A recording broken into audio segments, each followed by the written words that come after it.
Se traiter en première classe comme un acte d'amour et de considération, envers soi-même et envers son entourage. Se donner les moyens de prendre soin de soi, de sa santé mentale et de son développement personnel. Tu peux donner le meilleur de toi-même sans souffrir et sans galérer. Tu peux faire différemment. Décide de te traiter en première classe. Je vais te donner les clés, les pistes et ensemble, on va dénouer les nœuds. C'est le moment, c'est ton moment. Je suis Émilie Antoine, fondatrice de mapsyenligne-chez-moi.fr, le meilleur de la psychologie et du développement personnel. Parce que les femmes représentent la moitié de la communauté, elles éduquent et soutiennent la seconde. Par conséquent, elles ont besoin de se traiter en première classe. Hey, juste cette petite interlude pour te dire qu'en ce moment, tu peux intégrer le coaching du bootcamp MaPsy Campus et passer 6 mois avec moi et mon équipe pour travailler sur tes blocages et tes croyances limitantes grâce au financement CPF. Tu peux contacter notre assistante Julie sur WhatsApp au 07 81 11 64 11. 07 81 11 64 11 pour qu'elle t'en dise plus. À tout de suite. Bienvenue dans ce 10e épisode du podcast Se traiter en première classe. Dans cet épisode, je vais te parler de ce qui explique qu'une personne ait du mal à s'aimer, voire même ne s'aime pas du tout, et quelles solutions on peut mettre en place pour remédier à cela. Personnellement, je n'ai jamais trouvé de plaisir à aller chez la coiffeuse. Pourtant, je sais que nombreuses sont les femmes qui aiment énormément ce moment. Il y a peu de temps, je me suis demandé pourquoi j'aimais pas ça, et je me suis rendu compte qu'au-delà de la peur de sortir avec les cheveux verts, lol, il y avait quelque chose de bien plus profond que ça. J'ai cherché au fond de ma mémoire un souvenir dans un salon de coiffure. L'affaire n'a pas été facile, puisque ma chevelure avait été prise en main par une amie dès lors qu'on avait 15-16 ans et qu'elle avait commencé son apprentissage dans la coiffure.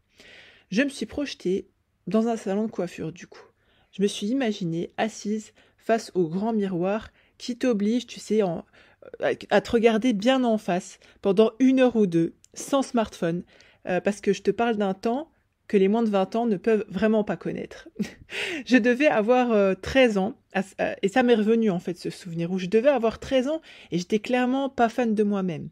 Toute proportion gardée, j'ai trouvé que c'était vraiment un supplice que de devoir être obligée de me voir cheveux mouillés aussi longtemps dans le miroir, voir tous mes défauts et en plus me dire que les personnes autour de moi en étaient aussi les témoins avait été plus que désagréable. Vous allez probablement vous dire que de pas s'aimer, c'est le lot de beaucoup d'adolescentes. C'est pas faux, on va dire c'est même vrai. Mais force est de constater que c'est aussi la souffrance de beaucoup d'adultes. Aussi, j'ai décidé de consacrer ce podcast au sujet suivant. Je ne m'aime pas. Pourquoi et que faire ?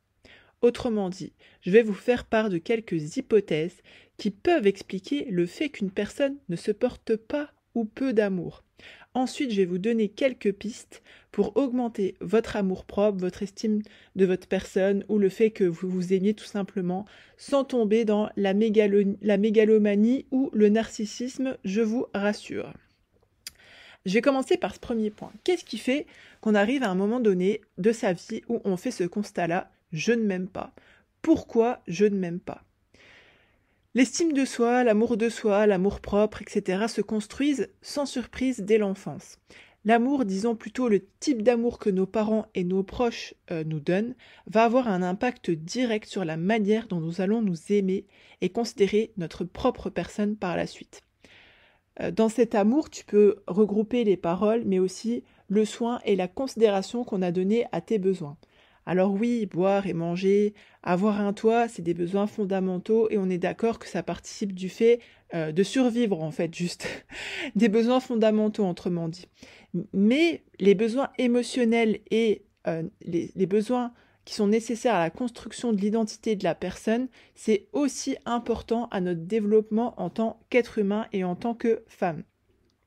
Ça a son importance puisque tu peux avoir été convenablement nourri, abreuvé, logé, mais si à contrario on t'a renvoyé par des paroles ou par des actes que tu étais la pire des diarrhées sur terre, tu peux avoir juste fini par le croire. Lorsqu'on est enfant, on commence par croire et gober tout ce qui vient des adultes. C'est la règle, on va dire, générale. Quand un adulte il est en colère contre toi, quand tu es enfant, en général, tu commences par penser que c'est parce que tu as mal fait. Ceci étant, tu peux aussi avoir été face à un adulte qui avait une vision erronée de ce qu'était capable de faire un enfant.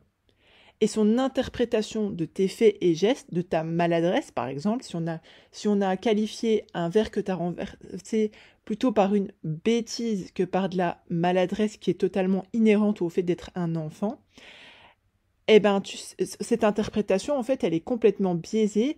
Et du coup, l'adulte qui perçoit que tu as fait une bêtise et non pas une maladresse, que tu as fait exprès, par exemple, il va voir rouge, entre guillemets, il va être en colère parce que il va penser que c'est de ta faute, en fait, que tu l'as fait exprès. La vérité, c'est que son état émotionnel, en l'occurrence là, la colère, n'a rien à voir avec toi en tant que personne dans ton essence profonde, si je peux dire ça comme ça, mais avec l'interprétation qu'il a eue de la situation. C'est-à-dire que tu as fait une bêtise et non pas que tu as juste eu un acte de maladresse qui est totalement inhérent au fait d'être un enfant. Évidemment, quand tu es enfant, et même pour une bonne partie de ta vie d'adulte, tu n'as aucune conscience d'à quel point les adultes peuvent se monter la tête et se tromper alors que tu as fini par intégrer en fait que c'était de ta faute. D'ailleurs, on va pas se mentir, chez beaucoup d'adultes, qu'un enfant ose exprimer, quand il commence un peu à grandir et à analyser les choses, que l'adulte se trompe, c'est perçu carrément comme un manque de respect. Oser, voire même répondre, ce qui est quand même répondre dans une conversation, c'est la base d'une conversation en fait. Hein. Mais quand c'est plutôt quelque chose de l'ordre du monologue, pardon, comme un sermon, là si tu réponds en fait en tant qu'enfant, ou pire en tant qu'adolescent, là c'est une infamie en fait. Tu peux même pas essayer de te justifier ou donner ton point de vue, c'est perçu comme un manque de respect. Mais tout ça, ça va avoir un impact direct sur l'amour que tu vas porter à ta personne. Parce que si tu perçois qu'on te renvoie du mépris, tu vas finir par penser que le mépris c'est le seul sentiment légitime qu'on peut avoir vis-à-vis de toi. Donc tu n'es pas digne d'amour et donc tu ne t'aimes pas. Vous l'avez probablement compris. Là, je vous ai donné un exemple, mais les expériences que nous vivons depuis notre naissance ont un impact sur l'amour qu'on se porte. Lorsqu'on reçoit ou qu'on ne reçoit pas, dans la quantité et dans la qualité aussi, ça nous mène en tant qu'enfant à tirer des conclusions sur ce qu'on vaut et l'amour qu'il est légitime qu'on se porte ou non par la suite. Du coup, je vais vous donner quelques idées, en fait quelques étapes pour pouvoir remédier à ce constat-là. Quand on se pose cette question, là on a commencé par pourquoi je ne m'aime pas, et là on va rentrer dans le qu'est-ce que je pourrais faire pour justement remédier à ça. Donc déjà, si vous en êtes à ce constat-là et que vous voulez prendre cette décision, évidemment je vous soutiens dans cette initiative parce que vous pourrez en tirer que des grands profits. Je pense que comprendre pourquoi on est arrivé à ne pas s'aimer, c'est la première étape. Pour pouvoir développer justement de la bienveillance, comprendre comment les interactions avec nos proches ont pu formater ce positionnement qu'on a vis-à-vis de soi-même, c'est-à-dire le fait de ne pas s'aimer. Que cela soit à l'égard de son physique, on n'aime pas son visage, être chez le coiffeur pendant 2 heures à se regarder dans le miroir, ça devient un supplice. Si on n'aime pas son corps, acheter des nouveaux habits, ça va être aussi perçu comme un moment douloureux. Enfin, il y a plein d'exemples comme ça. Ou alors des traits de sa personnalité, c'est-à-dire des qualités qu'on a du mal à se reconnaître, où là on s'en voit pas, ou alors on va venir les banaliser, genre tout le monde est comme ça, c'est normal, etc. Ou alors des défauts avec lesquels carrément on s'auto-torture, on se flagelle, voilà, mais sans réussir à sortir de cet état en fait d'auto-flagellation. On se reproche les choses comme les choses nous ont été parfois peut-être reprochées, sans arriver en fait à passer à l'étape d'après, c'est-à-dire la remédiation. La seconde étape, je pense, qui est nécessaire, par laquelle il est nécessaire de passer quand on fait ce constat qu'on ne s'aime pas, c'est de travailler sur toutes les croyances limitantes qu'on a intégrées vis-à-vis de soi et des autres. Je vous donne un exemple. Souvent la croyance, alors ça c'est pas une croyance vis-à-vis de soi-même, mais quand même ça vient de ce qu'on a intégré vis-à-vis de soi-même, mais de manière générale quand on considère qu'on n'a pas le droit à l'erreur, ça c'est extrêmement impactant sur l'amour qu'on porte à sa personne. tant et si bien qu'à chaque fois que tu vas commettre ce que tu considères comme étant une erreur, donc de la manière dont tu as été formaté, est-ce que c'est une erreur? Comme je vous disais tout à l'heure, la différence par exemple pour un enfant entre une maladresse et entre une bêtise, à chaque fois que tu considères que tu commets une erreur, ça va venir renforcer cette représentation catastrophique que tu as de toi-même. Tu vas dire je suis la pire des bus, je suis vraiment nulle, je sers à rien, des phrases comme ça qui sont hyper violentes.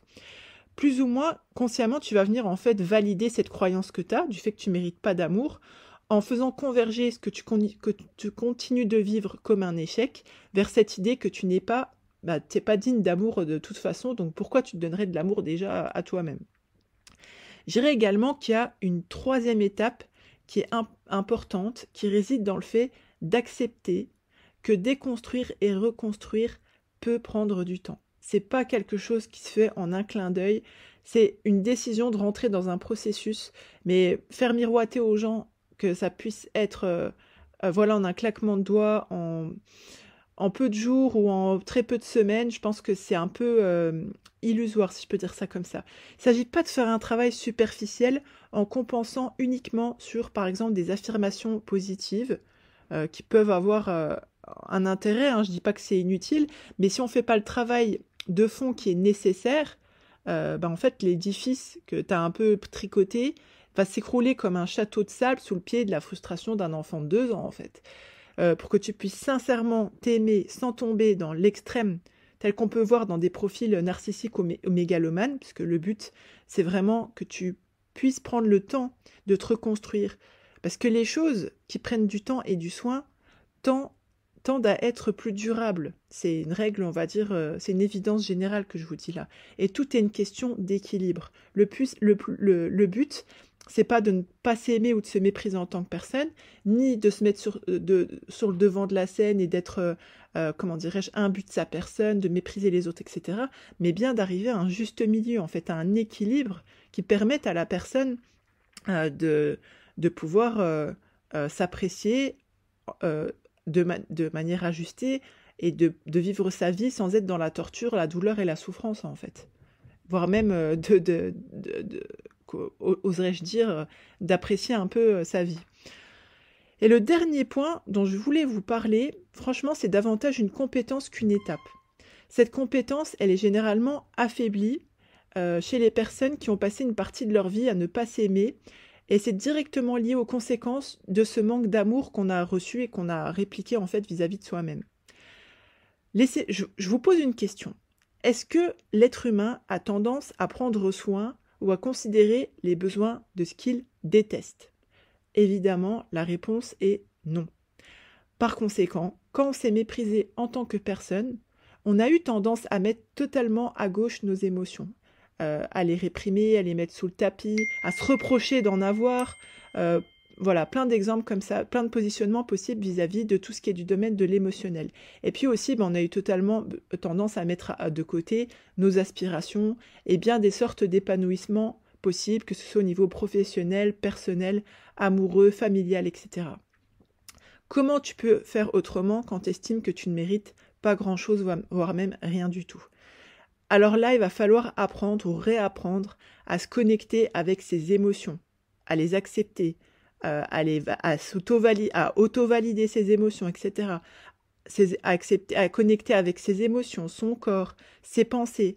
Parce que quand tu donnes de la considération à ta vie intérieure, à tes émotions, à tes besoins, en fait, c'est une grande preuve d'amour et forcément, ça va t'épanouir en tant que personne. Pour finir, je voudrais que tu intègres qu'il n'y a pas de fatalité. Ça, c'est un truc que je répète tout le temps. Tu n'es pas obligé de continuer à vivre dans la haine de ta personne. Commence le chemin de la bienveillance en cherchant à comprendre pourquoi tu ne t'aimes pas. Autrement dit, cherche à mettre du sens à ce pourquoi tu en es là aujourd'hui.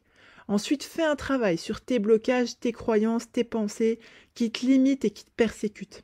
Tu as besoin d'apprendre à vraiment te connaître pour faire la paix avec toi-même, t'épanouir et te révéler comme tu le souhaites au fond de toi.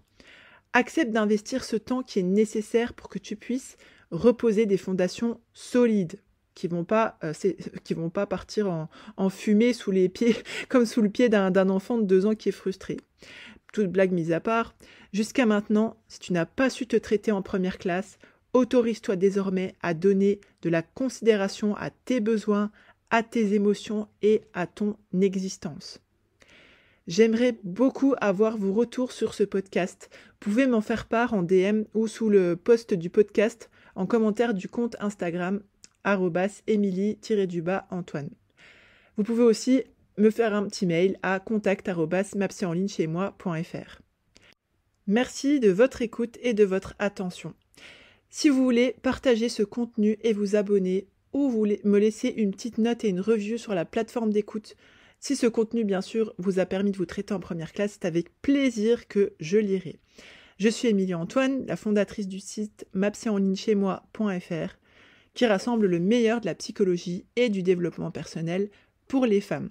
J'ai notamment rassemblé une équipe de psychologues diplômés et formés qui vous accompagnent via des consultations en ligne, et je suis également la créatrice du programme de coaching du bootcamp MaPsy Campus, qui depuis 2019 aide les femmes à level and glow up, et comment je les coach selon ma méthode bienveillante et pragmatique pour qu'elles puissent dépasser leurs blocages psychologiques et leurs croyances limitantes en éliminant le manque d'estime de soi et de confiance à long terme et en obtenant une meilleure connaissance et maîtrise d'elles-mêmes en toute autonomie. Je te présente le podcast Se traiter en première classe, ta dose hebdomadaire pour que tu construises le mindset d'une femme qui s'épanouit et qui gère sa vie et ses émotions en phase avec ses valeurs et ses principes. Chaque semaine, je vais te donner des explications impactantes et des conseils concrets pour que tu puisses vivre en fonction de tes aspirations et non en fonction de tes peurs, de tes croyances limitantes et de tes blocages. À bientôt!